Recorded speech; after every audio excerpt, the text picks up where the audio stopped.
akan ada revisi undang-undang. Jadi kita menuntut revisi undang-undang pangan yang mencapai kebutuhan pangan bagi petani. Kemudian ada RUU Kehutanan.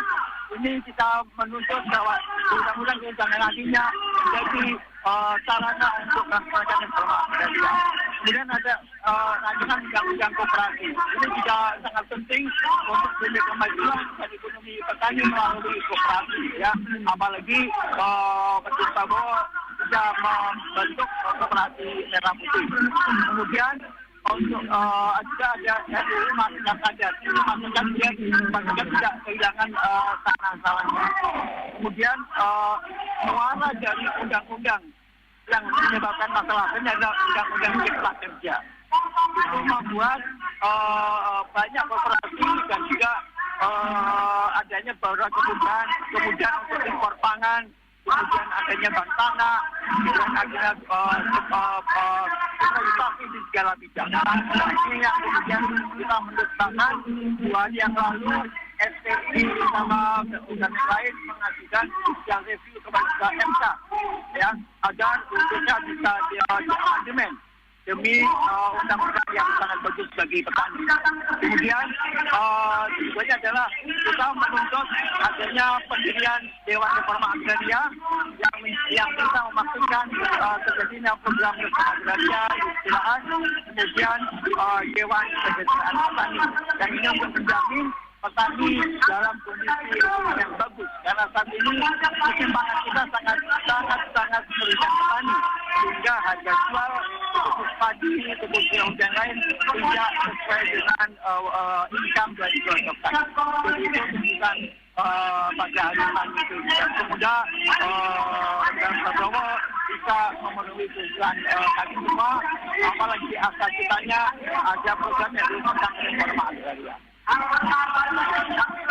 Baiklah pendengar, tadi pernyataan dari Ketua KSPI Zainul Arifin Fuad. Dan sementara itu kami informasikan arus lalu lintas yang mengarah ke arah Jalan Merdeka Selatan ditutup oleh pihak kepolisian dan terpantau kendaraan yang melintas di Jalan Medan Merdeka Selatan terlihat padat dan diarahkan ke Jalan Haji Agus Salim. Demikianlah langsung dari depan Monumen Nasional Jakarta Pusat, Alif Rahman Sarosa melaporkan kembali ke studio. Telmi. Ribuan massa dari Serikat Petani Indonesia SPI hari ini menggelar aksi unjuk rasa di kawasan Monas, Jakarta Pusat dalam rangka memperingati Hari Tani Nasional. Dari Monas, Jakarta Pusat, kita bergeser ke gedung DPR RI, tepatnya di depan gedung DPR RI, Jalan Gatot Subroto, Jakarta Pusat, untuk menyimak laporan tentang adanya sejumlah fasilitas umum seperti toilet, ambulans, dan juga mobil, fasilitas untuk unjuk rasa yang disediakan oleh kepolisian dan juga koordinator aksi pada siang hari ini. Kita temui rekan Rizky Suwito untuk laporan selengkapnya. Rizky. Dengar ribuan massa petani, buruh, dan juga mahasiswa saat ini masih menggelar orasi di depan gedung DPR RI untuk memperingati Hari Tani Nasional yang diperingati hari ini.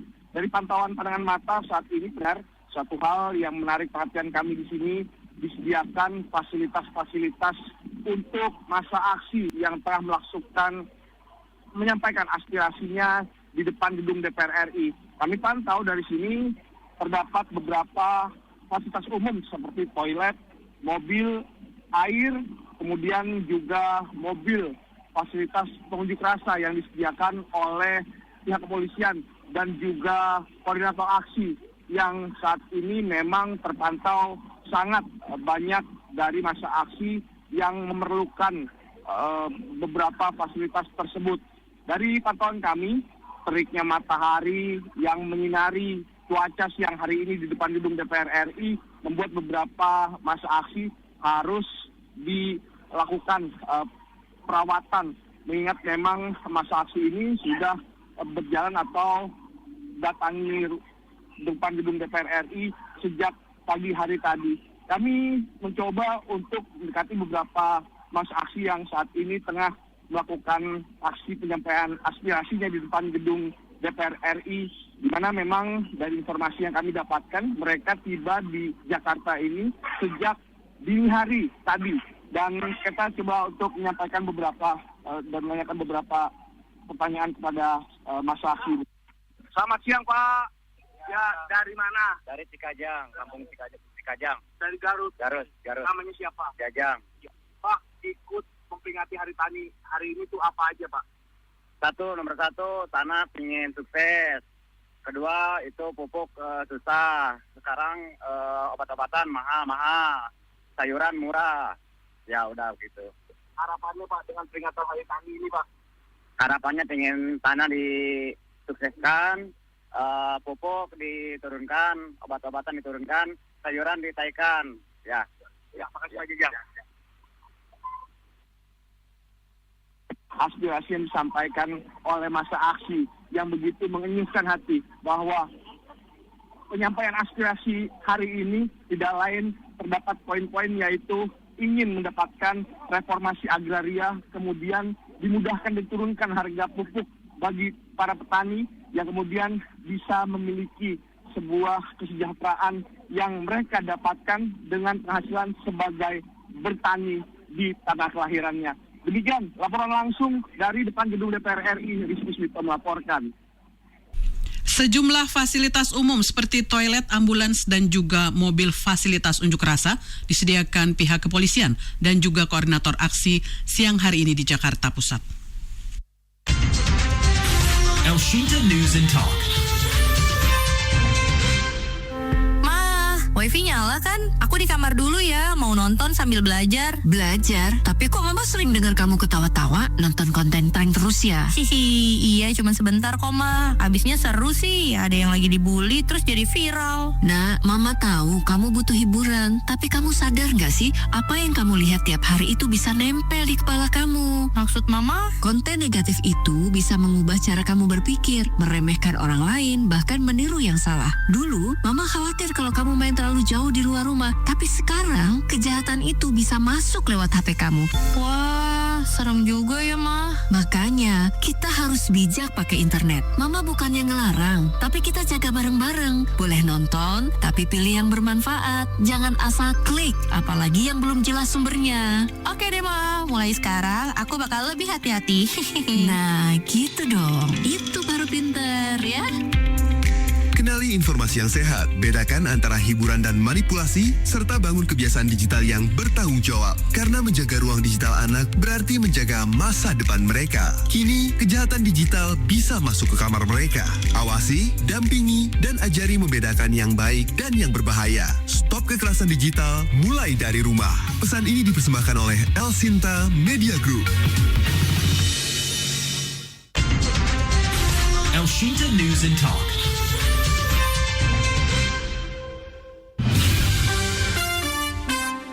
Elshinta News and Talk. Pemerintah telah menetapkan arah kebijakan anggaran negara tahun 2026 dengan fokus pada 8 agenda prioritas. Salah satu yang paling menyita perhatian adalah sektor pendidikan yang mendapatkan alokasi anggaran terbesar, yakni 769,1 triliun rupiah. Anggaran ini akan digunakan untuk berbagai program seperti program Indonesia Pintar, beasiswa KIP kuliah, peningkatan kesejahteraan guru dan dosen, hingga bantuan operasional untuk sekolah, PAUD, dan juga perguruan tinggi. Seberapa besar anggaran ini akan benar-benar berdampak pada kualitas pendidikan di Indonesia?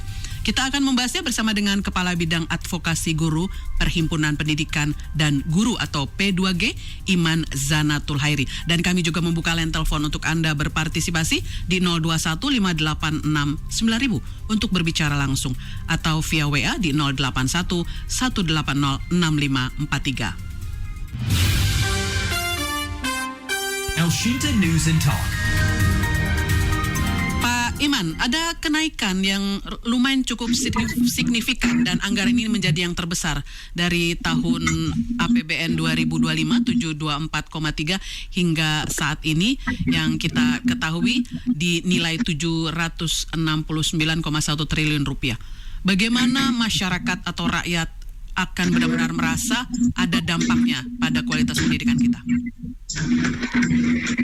Ya baik, kalau kita bicara soal dampak ya, pertama-tama ya tentu saja kita senang ya apabila anggaran pendidikan naik setelah diketok palu ya, berarti 769,1 triliun yang di dalamnya itu adalah PIP kuliah, berarti kan sasarannya langsung kepada anak-anak kita dan mahasiswa ya, sekolah rakyat untuk anak miskin gitu ya, miskin ekstrim, keluarga miskin ekstrim, sekolah unggul Garuda untuk mereka yang cibi, yang pintar, yang berbakat gitu ya, beasiswa, kesejahteraan guru, BOPS, PAUD dan perguruan tinggi lah.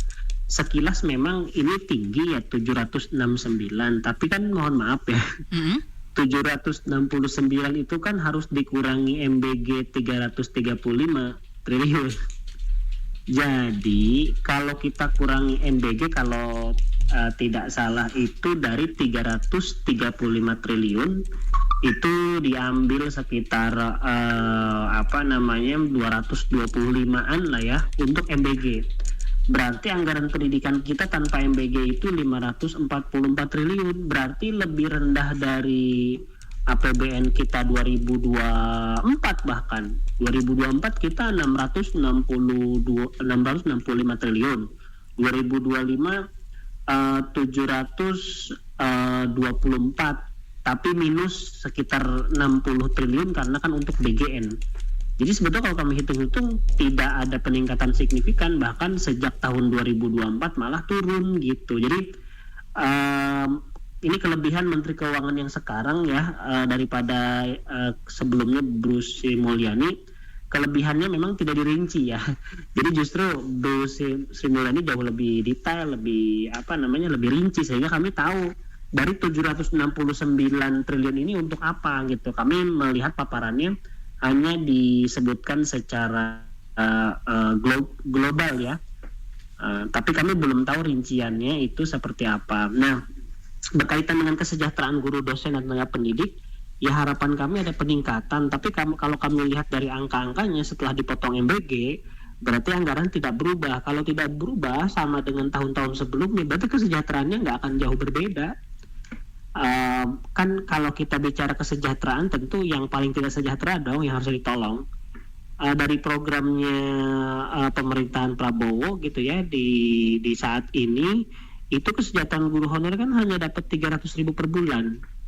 Bahkan laporan yang kami dapatkan itu sekitar 500 guru di seluruh daerah di Indonesia, Pulau Jawa, Sumatera, itu bahkan belum menerima tuh yang 300.000 per bulan, dikali 7 bulan jadi 2.100.000, dipotong pajak juga jadi 1.900.000. Jadi kalau bicara menetes ya ke bawah, kami kira belum menetes dan belum ada harapan yang sangat baik dan juga signifikan gitu ya.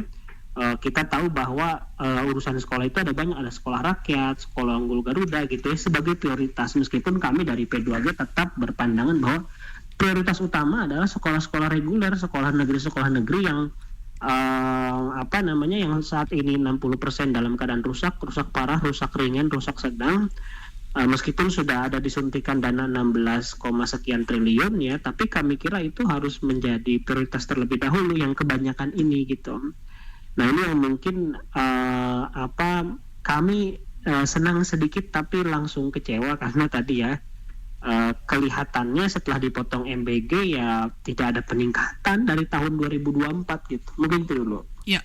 Bahkan terkurangi cukup signifikan sampai akhirnya kurang lebih tersisa hanya 500 triliun rupiah. Seperti itu ya Pak Iman? Iya, kalau hanya tersisa 500 triliun berarti kan anggarannya di bawah tahun 2024 dengan inflasi kebutuhan tahun 2024 dan sekarang kan jauh berbeda gitu. Makanya kemudian ini bukan berita baik menurut kami, apalagi kan MBG ini kan gini ya, pada prinsipnya kalau kita lihat penganggaran pemerintah kita, MBG ini sebetulnya masuk di dalam fungsi kesejahteraan sosial. Jadi harusnya menurut kami anggaran MBG itu diambil dari anggaran sosial, kesejahteraan sosial, atau anggaran yang berkaitan dengan kesehatan masyarakat, bukan anggaran pendidikan. Karena kami sampai hari ini belum melihat dampak langsung MBG terhadap peningkatan kualitas belajar gitu.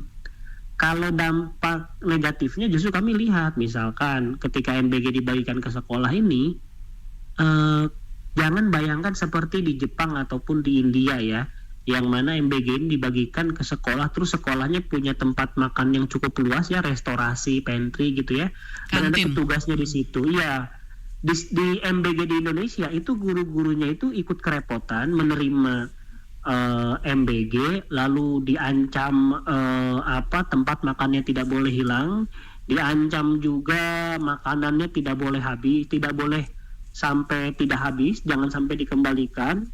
Lalu kemudian kan beberapa waktu ini tersebar ya MOU di mana sekolah ini harus bertanggung jawab, padahal MBG bukan sekolah lo yang masak ya.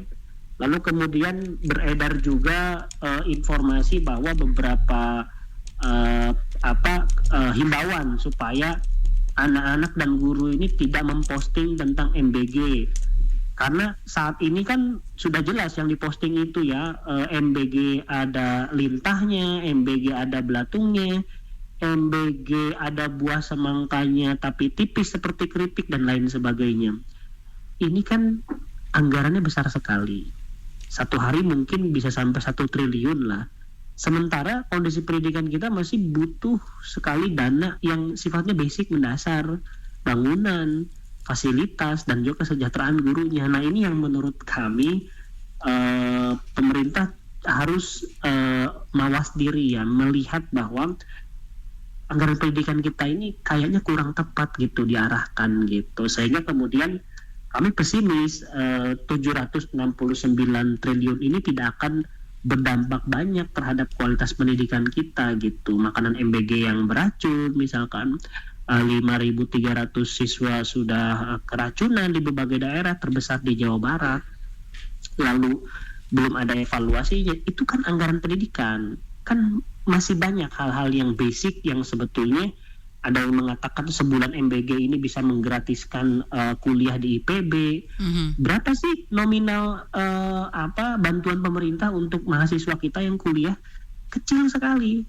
Pemerintah coba menyisir lagi dari 500 triliun, kan kita sudah kurangi MBG ya, dari 500 triliun berapa sih yang benar-benar untuk pendidikan, minimal untuk pendidikan dasar SD SMP? Ternyata tidak banyak juga. Dan ini harusnya menjadi teguran ketika digugat di MK beberapa waktu lalu, hasilnya keluar gitu ya, yang digugat sejak tahun 2023 tentang pendidikan sekolah gratis. Dan ternyata menurut penggugatnya, dengan anggaran 100 triliun itu, menurut Ketua JPPI, kami pernah membaca berita dan mendengar secara langsung, sekolah negeri dan swasta SD SMP se-Indonesia itu bisa gratis sebetulnya dengan anggaran 100 triliun. Nah, kenapa itu tidak dilakukan? Lalu kenapa juga tidak ditambahkan anggaran untuk universitas perguruan tinggi negeri kita, supaya anak-anak mahasiswa kita ini beban bayarannya itu nggak terlalu mahal gitu. Nah, ini yang sebetulnya yang sangat basic yang menurut kami harusnya dianggarkan, tetapi malah dibelokkan untuk hal-hal lain ya. Seperti sekarang banyak persoalan gitu. Jadi kami kira angka itu tidak bisa menyelesaikan masalah pendidikan kita ya secara efektif. Ya, soal alokasi breakdown-nya nanti saya juga akan mengutip, akan saya sampaikan juga untuk mempertajam diskusi kita. Namun ada Pak Teguh di ujung telepon dari Cengkareng yang sudah akan berbicara di ujung telepon. Saya sapa dulu ya Pak Iman ya. Selamat siang Pak Teguh. Assalamualaikum Mbak Telni. Waalaikumsalam. Silakan Pak Teguh. Jadi saya juga menyampaikan untuk yang namanya pun MPG, yang namanya makan gratis itu buat anak sekolah, untuk khususnya Cengkareng Timur Jakarta Barat, SMA negeri, SMP negeri, SD negeri belum tersentuh yang namanya ada makan gratis oleh pemerintah. Itu sudah saya sampaikan ya. Kedua, tadi ada yang dibilang guru honorer itu belum menerima yang gaji 300.000 sebulan itu, tolonglah sampaikan ke pemerintah. Zaman sekarang kan zaman canggih, kan bisa viral melalui alat teknologi. Jadi biar diketahui oleh pemerintah pusat. Yang dikhawatirkan ini dari pemerintah pusat sudah, ternyata dari pemerintah daerah belum. Nah, maka itulah disampaikanlah lewat media sosial. Biar tahu, pemerintah pusat biar tahu bahwa itu belum menerima gaji 300.000 per bulan itu. Terima kasih. Terima kasih Pak Teguh. Ada Pak Levi nih di WA bertanya, sekolah rusak tuh tetap mengandalkan APBN ya Pak? Apakah daerah tidak bisa memiliki atau mengambil dari APBD? Atau bagaimana sih mekanismenya? Dan ini menariknya juga nih Pak Iman ya, Itu tadi dari WA Pak Levi ya. Ini menariknya juga Pak Iman, kalau kita breakdown, ternyata ini alokasi yang tadi disebutkan untuk pendidikan yang 757,8 triliun, setelah sebelumnya 600 sekian triliun ya. Namun yang disedotkan 223 triliun nih Pak ya untuk MBG. Dan ternyata anggarannya yang untuk beasiswa anak sekolah atau kuliah, anak sekolah hingga kuliah itu mencapai 57,7 triliun rupiah saja. Jadi sudah tersedot lebih banyak ke MBG. Anggaran yang disedot MBG juga jauh lebih tinggi ketimbang alokasi untuk guru non-PMS, ASN daerah dan juga dosen non-PNS yang hanya 91,4 triliun. Artinya, apakah ini memang akhirnya tidak tepat sasaran? Benar kata Pak Iman bahwa jangan ngambil dari dana pendidikan kalau memang pos-pos di pendidikan sendiri masih megap-megap. Mohon ditanggapi sekalian dari Pak Teguh tadi, Pak Iman. Iya, yang Pak Teguh suaranya kurang jelas, bisa disimpulkan sedikit? Ya, Pak Teguh mempertanyakan MBG soal dapur, ketersediaan, dan lain sebagainya. Dan juga menyitir, apakah memang benar 300.000 per bulan yang berbulan-bulan belum diterima oleh sejumlah guru honorer dan lain sebagainya itu dikhawatirkan tidak sampai ke pemerintah pusat, di daerah sendiri seperti apa? Iya, yang pertama yang bantuan itu ya, kan kronologinya itu kan berdasarkan janji Pak Presiden kan. Ketika masih kampanye Prabowo Gibran, meskipun yang janji itu adik beliau, yaitu semua guru, semua ya, berarti 3,4 juta guru akan mendapatkan uang 2 juta rupiah per bulan. Fantastis. Ketika setelah dilantik menjadi presiden, lalu di Hari Guru beliau berpidato, dalam pidato tersebut janjinya kira-kira terdegradasi lah. Yang mendapatkan 2 juta rupiah itu adalah guru-guru non-ASN. Kalau saya non-ASN itu berarti kan guru honorer di negeri dan guru swasta ya. Itu mendapatkan 2 juta rupiah itu karena mereka tadinya dapat tunjangan profesi itu 1,5 jadi 2 juta gitu. Jadi penambahannya 500.000 tapi kesebutnya 2 juta. Yang penting janjinya terpenuhi. Nah, sementara bagi kami, mungkin bagi semua orang juga, kan yang harusnya mendapatkan tambahan kan yang benar-benar butuh ya, yang gajinya mungkin 300.000, 200.000. Nah, ini yang fokus kami. Ternyata Pak Presiden menjanjikan bantuan insentif gitu. Yang dijanjikan tahun 2024 baru direalisasikan pada bulan Juli ini, yang namanya bantuan insentif untuk guru dan BSU untuk guru juga, tapi dia tidak terdata sebagai guru, yaitu kayak guru PAUD gitu lah. Besarannya itu 300.000 per bulan. Itu ya data yang dimiliki oleh P2G ya. Jadi total penerimanya itu adalah sekitar 600.000, 300.000 BSU, 300.000 guru insentif gitu ya. Jumlah gurunya sekitar 300.000-an. Jadi total kan ada 600.000 guru kan yang akan menerima 300.000 rupiah per bulan gitu. Yang dirapel menjadi 7 bulan berarti 1,9. Itu kami kemarin tuh buka posko. Dalam posko itu kami sebarkan ke guru-guru. Yang kemudian yang melaporkan belum cair itu dari 518 sekitar 93%, berarti kan hampir 500 juga kan. Yeah. Itu memang belum cair gitu. Baik guru yang di sekolah maupun di madrasah belum cair sampai sekarang, padahal janjinya itu pencairan di Juli Agustus. Nah, ini kan yang kecil-kecil yang basic ya, misalkan gajinya 200.000 dapat tambahan 300.000